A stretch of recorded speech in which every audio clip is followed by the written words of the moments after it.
की महिमा है। इसलिए कभी ये मत कहना भैया कि सुंदर अच्छे लगते कि असुंदर अच्छे लगते हैं। किम सुंदरम किम असुंदरम, न कोई सुंदर है न कोई असुंदर है। जिसका जहाँ राग बनता है उसके लिए वही सुंदर है, और जिससे जहाँ राग नहीं बनता उसके लिए कोई सुंदर नहीं है।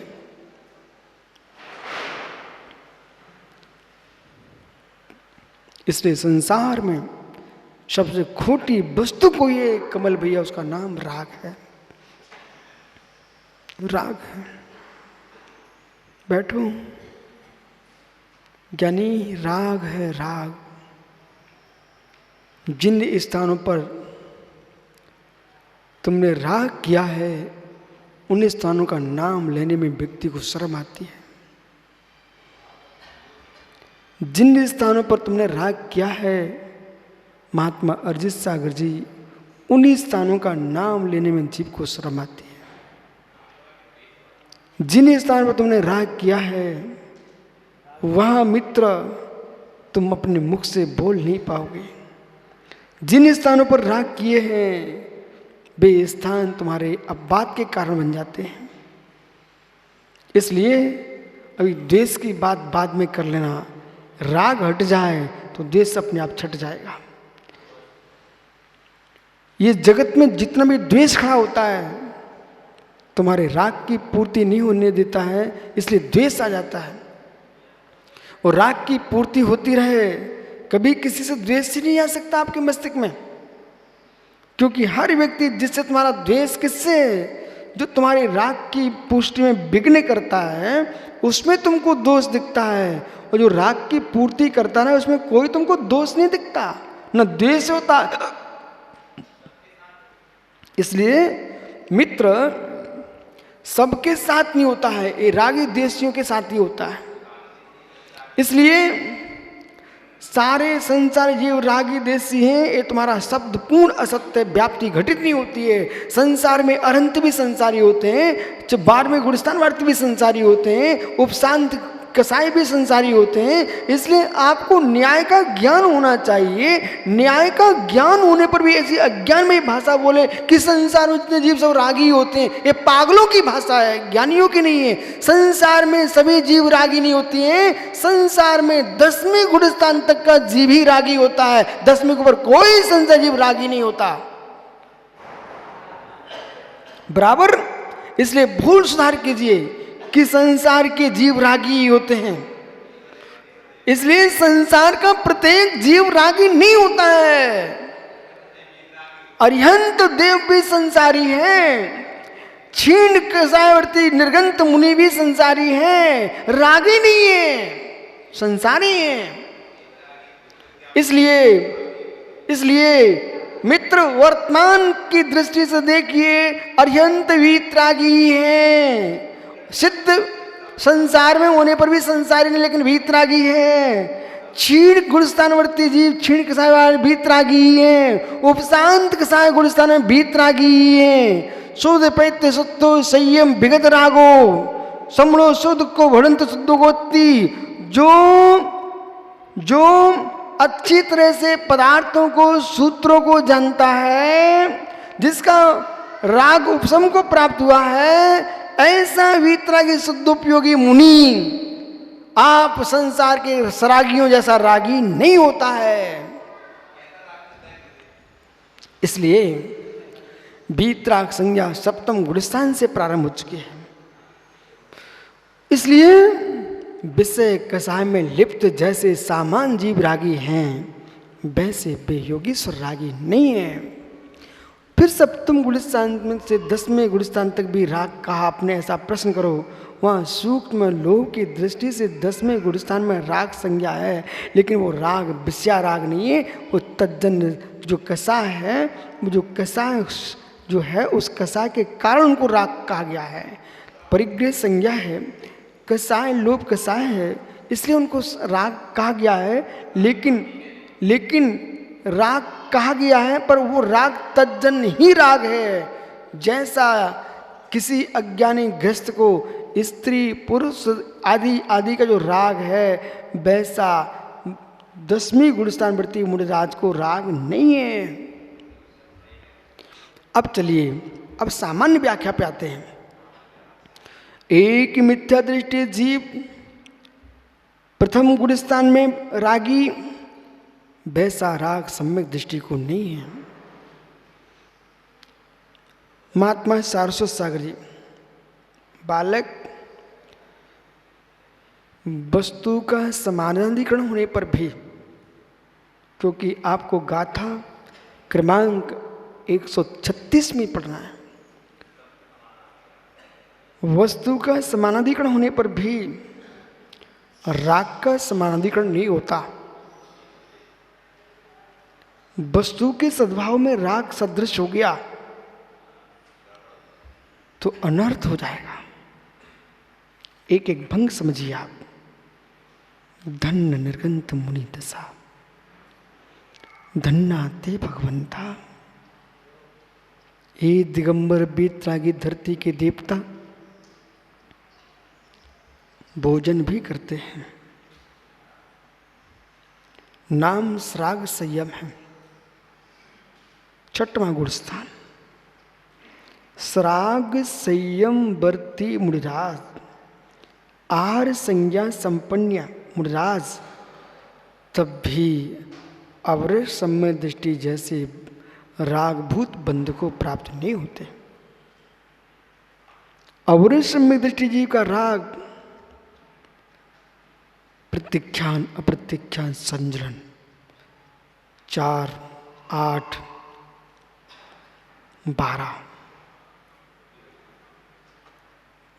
12 कसाय के साथ है। इसलिए मैं इसलिए समझा रहा हूं इसको, कभी कभी चक्रेश जो श्रावक स्वाध्याय में लग जाए, उस स्वाध्याय मतलब ग्रंथों को पढ़ने लग जाए, तो पढ़ करके कुछ विषय तो सीख गया, विषय लगाना नहीं सीखा।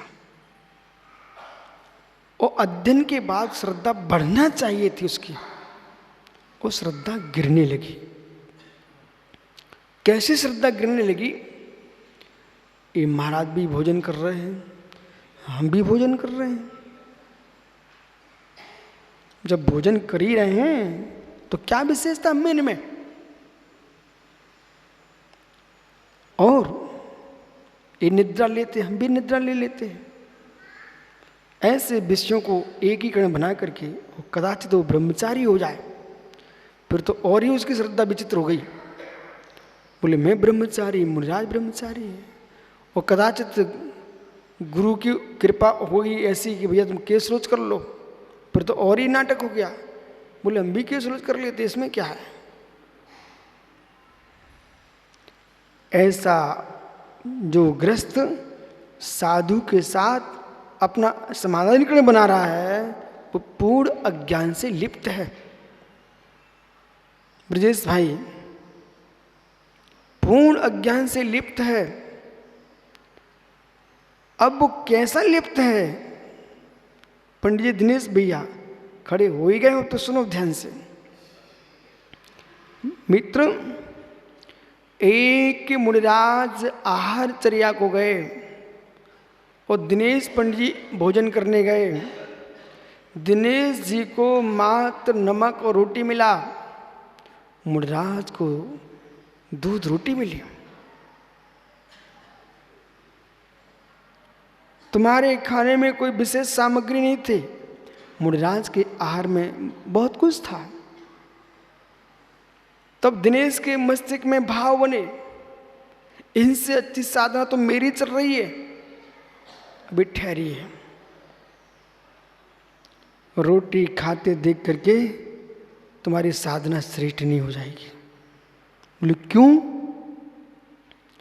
वे दूध रोटी आहार में ले रहे थे, तब भी भाव में चल रहा था। हे नाथ, ये आहार संज्ञा समाप्त हो जाए तो मेरी साधना का 1 घंटा और बचे।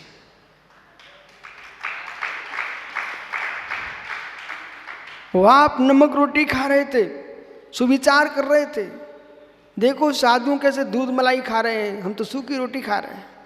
सो तुम्हारे मस्तिष्क में साधुओं की निंदा चल रही थी।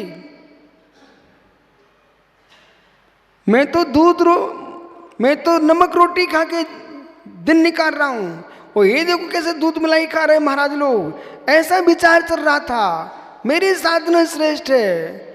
मित्र, साधु दूध रोटी खाते हुए भी तुम्हारी नमक की रोटी पर दृष्टि नहीं डाल रहा था, पर आप नमक की रोटी खाते हुए भी दूध रोटी पर दृष्टि डाल रहे थे। तुम्हारे खोटे भाव से बंद स्थान को प्राप्त हो रहा था। बराबर एक गृहस्थ कहना कि मैं समान हूं, तुम कैसे समान हो?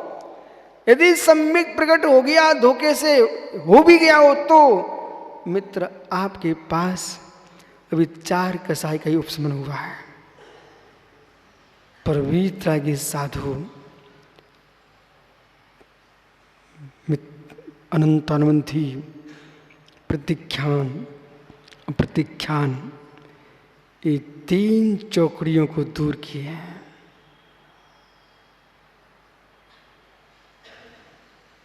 एक साथ कैसे हो सकता है? 3 चौकड़ियों को दूर करके के आहार लेने गया है। वह आहार करते हुए भी ईश्वर समति का पालन चल रहा है, और जो समतियां हैं वे बंद के स्थान नहीं है, वे संबर के स्थान है। धन्य निर्गंत मुनि की दशा, जो आहार लेते लेते निर्जरा स्थान को प्राप्त हो रहा है, संबर स्थान को प्राप्त हो रहा है। बोले क्यों? समति का ईश्वर समति का पालन कर रहा है। एक एक ग्रास सोच रहे हैं, एक एक ग्रास सोच रहे हैं, ईश्वर समति का पालन कर रहे हैं। संबर स्थान, संबर स्थान हो। यही कारण है माताओं, एक वीतरागी श्रमण की आहारचर्या देखने के लिए 3 गति के जीव एक साथ देख रहे हैं। देव आकर के पंचाचार कर रहे हैं, त्रिन से आकर के अनुमोदना कर रहे हैं, मनुष्य दे भी रहे हैं, अनुमोदना भी कर रहे हैं। नार की बेचारा आ नहीं सकता, इसलिए कुछ नहीं कर पा रहा है। लेकिन वो नार की भी सम्य दृष्टि, नरक में बैठे हुआ भी वहाँ पर भी गुड़श्रेणी निर्जा कर लेता है। वो वहाँ से ही भावना भा रहा है कि धरती पर जितने मध्यलोक में वीतरागी श्रमण हैं, इन सबके निरंतर आहार हों। मेरे मित्र, वो नरक का नार की भी अनुमोदना करके निर्जरा स्थान को प्राप्त हो रहा है।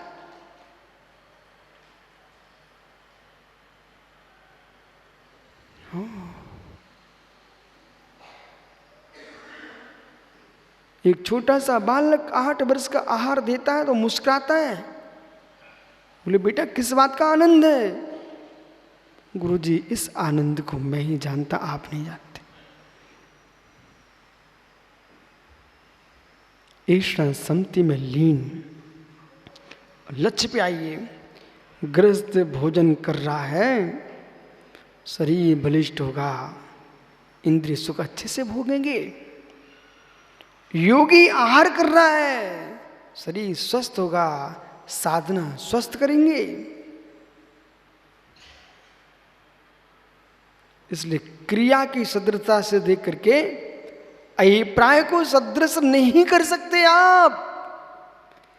क्रिया सदृश होने पर भी अभिप्राय सदृश नहीं है, वो अभिप्राय सदृश नहीं है, इसलिए बंद स्थान भी सदृश नहीं है। बराबर। अब कभी भी स्वप्न में विद्वानों से कहना, कहीं भूल के मत बोल बैठना हम समान है, समान है। करुणा नियोग से मिलोगे, समानता धरी रह जाएगी। करुणा नियोग से मिलेगा जीव तो समानता रखी रह जाएगी, समानता नहीं है। एक गुण स्थानवर्ती जीव के भी परिणामों में समानता नहीं हो पाती। एक गुण स्थानवर्ती जीव के पंचम गुण स्थान ब्रह्मचारी का, पंचम गुण स्थान क्षुल्लक जी का पंचम गुण स्थान, एलक जी का पंचम गुण स्थान, आर का माता जी का। लेकिन गुण स्थान का एकत्व होने पर भी एकत्व नहीं है। ब्रह्मचारी अणुवृत्ति, एलक क्षुल्लक अणुवृत्ति, माता जी उपचार महावृत्ति, एकत्व नहीं है, ध्यान रखना। इसलिए कोई ये ना सोचे कि हम गुणस्थान वर्ती, लालू सोचे हम भी पंचम गुणस्थान वर्ती है, माता जी भी पंचम गुणस्थान वर्ती है, हम क्यों वंदना करें? मत करो वंदना, बंद करो। लेकिन एलक चुल्लक कितनी बड़ा हो जाए, आर का ही वंदनी होगी उनसे। क्यों होगी? क्योंकि नारी प्रिया में जितना पुरुषा करना था उसने कर लिया है। पर तुम क्यों लगोटी लिए घूम बैठे हो? तुम्हारे पास तो और मौका था, क्यों नहीं छोड़ रहे हो? राग है। भले एक लंगोटी लिए एलक जी घूमते हो, पर माता आरका को ही नमस्कार करेंगे।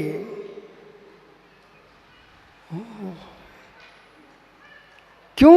यहां बहिरंग वस्तु के साथ साथ अंतरंग वस्तु देखना पड़ेगी। राग स्थान कैसा है, इसलिए एक गुण स्थान में भी जीव के परिणाम सदृश नहीं है। असंख्यात लोक प्रमाण के परिणाम हैं, उन असंख्यात लोक प्रमाणों को देखना चाहिए। और कोई बहन है, उसकी प्रतिमा है, वो भी पंचम गुण स्थान बढ़ती है। आरका माता जी वो भी पंचम गुण स्थान बढ़ती है। और कहीं धोखे से ब्रह्मचारिणी बहन ने केशोच करने लग गए, अब माता जी के सिर पे आ गई आपत्ति। मर्यादा में नहीं रखा तो बहन कहेगी, बोले माता जी हमें आप में कोई अंतर नहीं है, आपका पंचम गुण स्थान हमारा पंचम, मैं भी केशरोच कर लेती हूँ। बोले बिटिया तुम कितनी केशरोच कर लो, लेकिन आपको मालूम है आप अणुवृत्ति हो। एक आर का उपचार महावृत्ति है, वो मुनिचर्या की सारी क्रियाएं कर रही हैं, भावों की विशुद्धि पर ध्यान दो। इसलिए गुणस्थान एक नाम की संज्ञा सुनकर के कभी आप अपने से ज्येष्ठ वृत्तियों का अनादर भाव मत कर बैठना, पर कर्म का तीव्र बंध होगा। और क्षुल्लिका माता जी आरका माता जी में भिन्नत्व है। क्षुल्लिका माता जी को आरका माता जी का विनय करना पड़ता है। पंचम गुण स्थान होने पर भी गुण स्थान की तारतम्यता में भिन्नत्व है। ये राग दशा की व्याख्या चल रही है, इसलिए सभी के राग भिन्न भिन्न, एक सदृश नहीं है।